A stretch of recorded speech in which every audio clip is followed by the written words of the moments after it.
Floor is yours.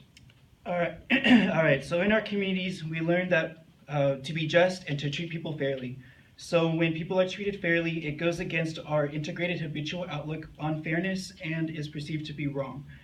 The adoption of the 40% rule would mean that people are not being treated equally, and therefore the U.S. should not adopt a rule requiring 40% of the company's directors to be women.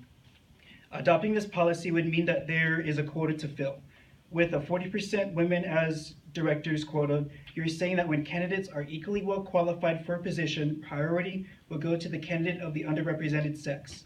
This priority will lead to a selection on the basis of sex and is discrimination. This discrimination violates the Equal Protection Clause of the Constitution, specifically the 14th Amendment, which protects citizens from discrimination on the basis of sex and other characteristics, as well as federal laws protecting against discrimination based on sex. One of the federal laws is the Title VII of the Civil Rights Act, and prohibits discrimination in all terms, conditions, and privileges of employment, including hiring, firing, compensation, benefits, job assignments, promotions, and discipline. And again, the 40% rule would violate this regulation because it's of the discrimination based off of sex. And people should value their individual rights as American citizens.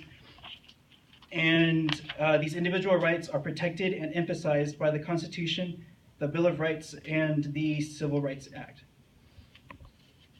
And in addition, labor expenses can increase as they did in Norway, which first implemented the 40% quota back in 2003.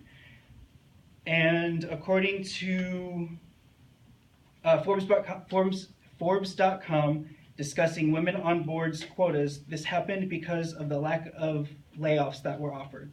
And one possibility is that women tend to focus more on the relationship with workers and workers in general, and they tend to think about more broader issues than stakeholder implications, according to David Matza, professor of Northwest University in Kellogg School of Management.